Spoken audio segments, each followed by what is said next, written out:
up, guys? I'm James Randall, host of News for Normies, and I'm back, baby. I had to take a week off, as you guys, most of you know anyways. Some of you may not. I am a filmmaker, and so we're about to start the journey of filming our fourth film, and the pre-production has had me swamped, and I've just had no time to myself or really to do anything. I barely even made it back in time to host one of my podcasts this weekend. But I am going to try and get back on here. I know we're getting close to the election. I did go vote, and I did indeed go vote for Joe Jorgensen. The line wasn't too bad, actually. Early voting here in Texas is available in a lot of different spots. I think it took me about 35 minutes to get through the line and to actually cast my ballot. I did notice some interesting things, though, and so I'll bring them up since this is kind of technically a political as well as news podcast. There were a lot of judges that you could vote only for one party for. Like, there was nobody else running. There was only one name on the ballot, which I thought was quite odd. I don't know if that's how it's supposed to be, but I do know that on at least 3 judge races, there was just one selection from the Democratic Party, and that was it. If you were not going to go vote for a Democrat judge, you were not going to get any other judge, it would appear. So I kind of don't understand why in the world you would have to bother to cast a vote for them anyways when they're not running against anybody. So that's odd to me. But yeah, all 4 major party candidates were on the ballot. Jorgensen was on there, Howie from the Green Party was on there, and of course Trump and Biden. And we kick off today with the Yahoo News YouGov poll. I'm sure this will be spectacularly accurate. I'm old enough to remember when all the polls said that Hillary Clinton was going to wipe the floor with Trump, and we see what happened there. The tide turns against Trump as Biden surges to his largest ever lead among likely voters. This is from Andrew Romano, the West Coast correspondent. With only 2 weeks left to Election Day, Joe Biden's lead over President Trump has widened to 11 percentage points, Biden's biggest margin among likely voters in any Yahoo News or YouGov poll to date. The survey, which was conducted from October 16th to the 18th, shows that a majority of likely voters, 51%, now say they are voting for the Democratic nominee, while just 40% say they are voting for Trump. Biden's lead, which is identical among registered voters, has grown by 3 points since last week's Yahoo News YouGov poll. The president has struggled to rebound over the past 3 weeks from a widely panned first debate performance in a COVID-19 outbreak that sent him to the hospital and sickened others in and around the White House. Yet the main reason Trump appears to have fallen even further behind Biden in recent days is that coronavirus cases are peaking just as the campaign is coming to a close. On Friday, new daily cases cleared 70,000 nationwide for the first time since July. Hospitalizations are increasing in 39 states and are at or near their all-time peak in 16 states. Trump vented his frustration with the coronavirus on a campaign call Monday, saying people are tired of COVID. Hey, I gotta do my Trump voice, I guess. People are tired of COVID. I have these huge rallies. People are saying, whatever, just leave us alone. They're tired of it. People are tired of hearing Fauci and all these idiots. He's not wrong. People are absolutely tired of coronavirus. How could we not be? It has been, since what, April? It's been over 6 months now of this. And a lot of people have been locked down for 6 months. And this is a horrible thing, you know. Tired or not, Americans have growing concerns about Trump's leadership amid a resurgent pandemic, and those concerns appear to be dimming his hopes of a comeback. Nearly 2/3 of registered voters now say the number of cases is increasing, up sharply from 57% last week, and 48% the week before that. A full 60% think the pandemic will get worse this fall. Only 15% think it will get better. As a result, Biden's existing advantage over Trump on the question of who would do a better job handling COVID-19, the top issue of 2020, has nearly tripled from 7 points 2 weeks ago to 19 points today. 63% say Trump has not been wearing a mask or social distancing appropriately. 60% say he has not followed the advice of medical experts closely enough, and 59% say he has underestimated the risks of COVID-19, something that just 8% of registered voters say about Biden. So they really think that the pandemic is going to shove everybody into Biden's arms, and I don't understand why. I don't. I do understand that Trump has certainly acted like he does not care about this virus in the slightest, as far as him personally. And he ended up catching it for that very reason. But at the same time, there's all kinds of articles that come out saying that masks don't do anything. So, I mean, here we are 6 months later with the same amount of information we had 6 months ago, which is not a lot. They say wear a mask, it helps. Then some people say don't wear a mask, it doesn't help. You know, funny enough, I went out to Austin this past weekend to scout a film location for my 4th film. And we stopped in this small town called West. I know, ironic, right? West Texas. That's what it's called. And we rolled into a bar to have a bite to eat and maybe a beer or something before we got back out. And they yelled at us to take our masks off. They were like, take that off. That's so stupid. Why are you wearing that? So, half the country is really on with this thing and doing the masks and doing what they quote unquote need to do to get the pandemic handled. And the other half of the country does not seem to care at all.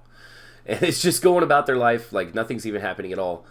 And the numbers, I guess, are going to at some point reflect that, you would think.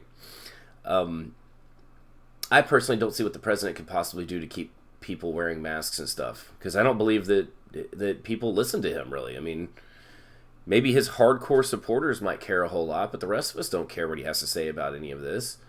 We just go with what the CDC guy is saying. And I mean, it doesn't matter what administration is in charge. If you're that kind of person that you listen to the science, you're going to listen to the science. And if you're not that kind of person, you're not going to listen to the science. It doesn't matter what anybody says. But, that's just my personal opinion. Key demographic groups are moving away from Trump in response. Right now, the president is losing independents 39% to 37%, and he won them by 4 points in 2016. He's losing suburban voters by 14 points. He also won them by 4 points in 2016. Trump's current leads among white voters and seniors are less than half of what they were 4 years ago. 9% of 2016 Trump voters now say they are voting for Biden. Just 4% of 2016 Hillary voters say they are voting for Trump.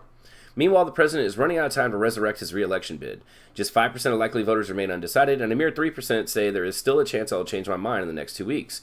Even worse for Trump is that his supporters appear far more open to flipping than Biden's, with just 1% of Biden voters saying they could change their minds versus 7% of Trump voters. Yeah, that whole segment of super lefties, vote blue no matter who or whatever, they're not going to be convinced to vote for Orange Man or any Republican, really. And it's not surprising. The left has a big base, the right has a big base. It's why we have two political parties in this country. With early voting well underway across the country, the percentage of ballots already cast is growing rapidly, and Biden is banking far more votes than Trump. Last week, 17% of likely voters said they had already voted. This week, that percentage was more than doubled to 38%. Given the inherent lag of mail balloting and recent nature of most of these votes, 75% of early voters say they voted during the past week. Such numbers suggest that the early vote tally could soon hit an unprecedented 60 million. Good, more people are voting. That's a good thing. The partisan split between early voting and election day voting is striking. Yahoo News and Yahoo and YouGov estimate that among the ballots already cast, Biden leads Trump 71% to 25%. A majority of Biden voters have already said they already voted, with 43% choosing to mail their ballot and 9% choosing to vote early in person. In contrast, just 24% of Trump voters have cast their ballots so far, 17% by mail, 7% in person. Half of Trump voters say they will wait until Election Day to vote in person versus just 16% of Biden voters. I don't understand that. Why wait till Election Day if you can vote early? This doesn't make any sense. I'm not a procrastinator. I don't know if it's some kind of magical feeling you get on voting on a particular day. Maybe they just need the reminder. It remains to be seen whether enough Trump voters show up on over a third to overcome Biden's early lead. But the polls suggest that Trump's two biggest remaining opportunities to shake up the campaign might not pack much of a punch. The president had hoped that nominating conservative Amy Coney Barrett to the Supreme Court, for instance, would rally voters to his side. Yet support for Barrett's confirmation actually slipped to 8 points during the past week, in part because of a plurality of registered voters now think that the court will overturn Roe v. Wade if she joins it, a decision they would oppose by a 61 to 22% margin. Look at that. Well, we're going to know soon enough, ladies and gentlemen, because Election Day approaches. What do we have, like 15 days or 16 days, something like that? Let's move on. All right, this one from the Associated Press. Jeffrey Toobin suspended by the New Yorker, steps away from CNN. I don't know who this is. Author-commentator Jeffrey Toobin has been suspended by the New Yorker and is stepping away from his job as CNN senior legal analyst, pending what the cable network is calling a personal matter. This is reported by Hilal Itali. Vice reported earlier Monday that Toobin had exposed himself during a Zoom meeting with staffers of the New Yorker WNYC Radio. Wow. In a statement Monday afternoon, the New Yorker said Toobin had been suspended while we investigate the matter. It declined further comment. A CNN spokesperson said in a statement that Jeff Toobin has asked for some time off while he deals with a personal issue, which we have granted. They're covering for him. How about that? Loyalty there.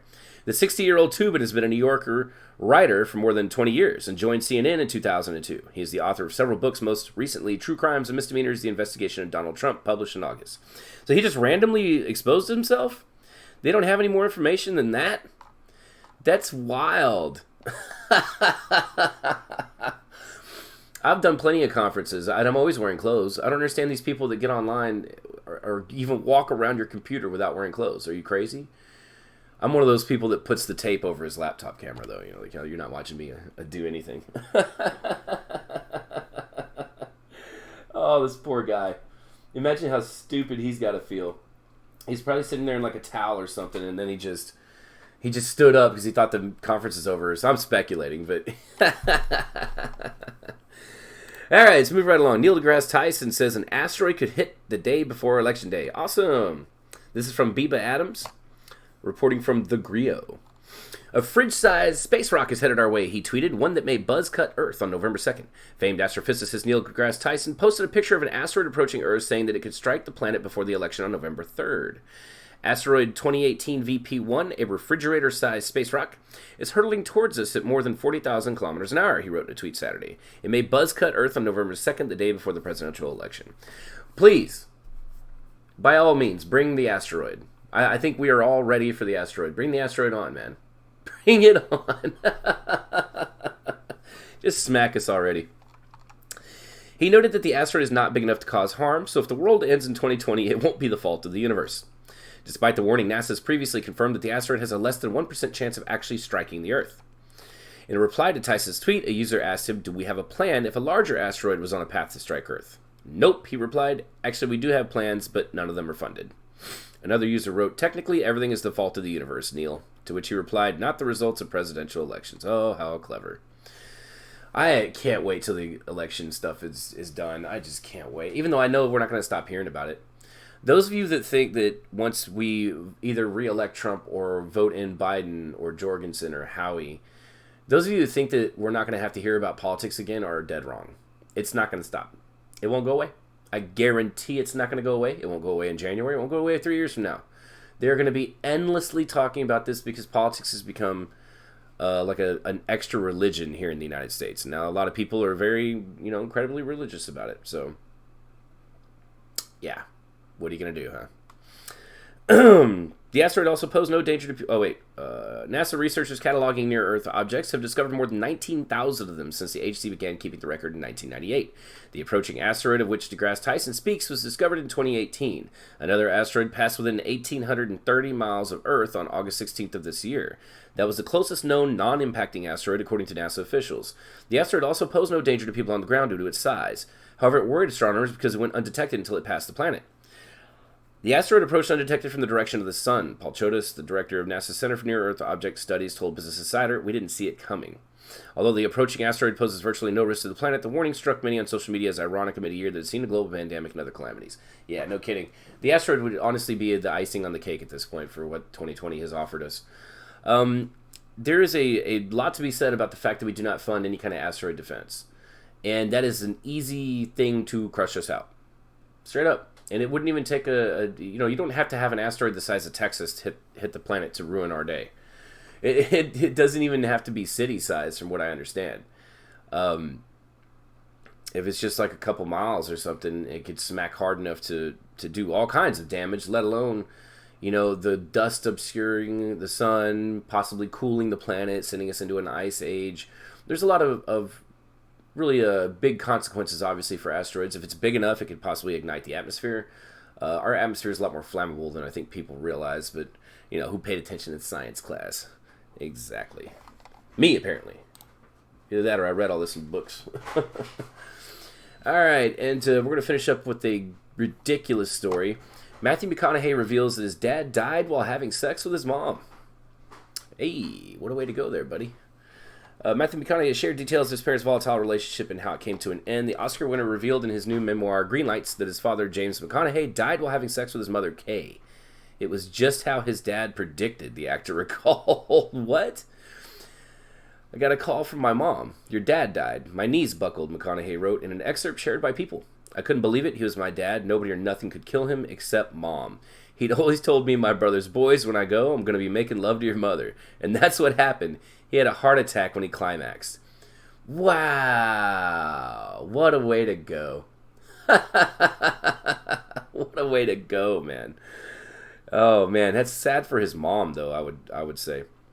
The Beach Bum actor, who was born after his parents married each other for the third time, characterized their bond as the Pacific Ocean in a storm. They were at times violent, he told People. As I say in the book, that is how they communicated. His father died in 92. His mother is now 88. Oh my goodness, imagine living that long. I just can't even imagine living past 50, to be honest. It's crazy to me that I'm banging down the door of 40, as they say. So, living to 50 or something would just be wild to me. Oh my goodness. All right. I guess we can do one more story. I've got a little bit of time. Coronavirus stimulus. The White House ups offer to almost $1.9 trillion ahead of Pelosi's Tuesday deadline. White House Chief of Staff Mark Meadows said the White House increased the stimulus offer as the Tuesday deadline to get a deal through before the election looms. We've increased our offer up to almost $1.9 trillion, Meadows told. Oh my God, $1.9 trillion. The president is willing to give some additional money in terms of direct payments. He's willing to give some additional money in terms of PPP to restaurants and hotels and small businesses. House Speaker Nancy Pelosi said a deal must be reached by Tuesday in order for legislation to have a chance of passing before the election. Pelosi, who spoke with Treasury Secretary Stephen Mnuchin over the weekend, is expected to talk with him again on Monday, said that there has been progress, but disagreements remain. While there was some encouraging news, much work remains, Pelosi said in a statement on Sunday. I'm optimistic that we can reach agreement for the election. Mnuchin and Pelosi have been negotiating on behalf of the White House and Democrats respectively and are still discussing the Democratic $2.2 trillion proposal and the White House's $1.9 trillion counterproposal. The two parties have been working on resolving issues with the deal's language on testing. After Mnuchin said his side would accept the Democrats' language on the provision, Pelosi said the White House has made unacceptable changes.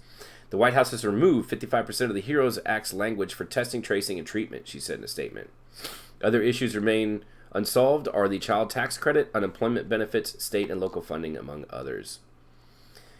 Even if a bipartisan deal is struck between the White House and Democrats, it would likely face stiff opposition in the Republican-controlled Senate, of course, because they just can't. These people just can't work together for our benefit. It's not possible for them. They are incapable of it. Our politicians are the absolute worst. They would rather sit and bicker and try to convince their constituents that they're bickering for them, like it's a good cause, when in reality, all they're doing is holding everybody up. This should have been handled. I can't believe it's gone on this long. And it's all because both parties want to put a bunch of stuff in there that no one wants. We can't jump our deficit like this, willy-nilly, if you will. But clearly, they're not going to be able to get it together. They're just going to sit here and argue with each other over I don't know what. I mean, there are people out there. I think the unemployment benefits has run out in most states as far as the extra money. They're just getting regular unemployment benefits. And if you don't have the opportunity to go and find a job, then you're probably struggling right now. So I imagine a lot of people have been struggling for at least a month now.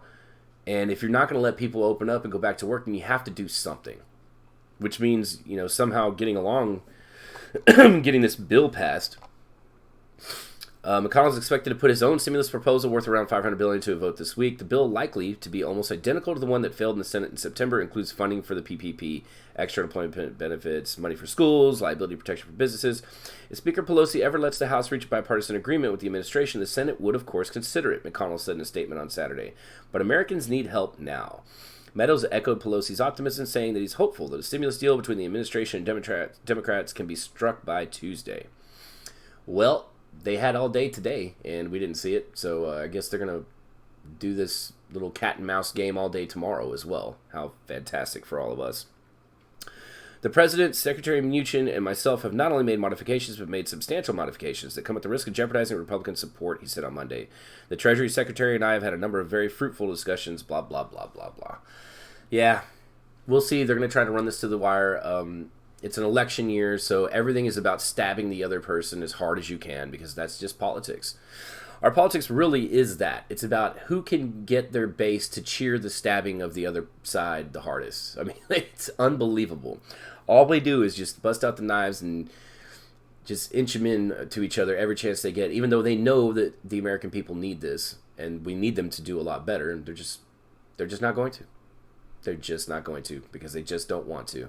They would rather focus on trying to win their little elections. All right, that's our show. Don't forget we're available on Spotify, Deezer, Facebook, YouTube, Podcast Addict, Podchaser, Listen Notes, and Amazon Prime podcasts and audio. We'll be back tomorrow. We'll see if they actually get this thing passed, huh? I'll see you guys later. Have a good Monday.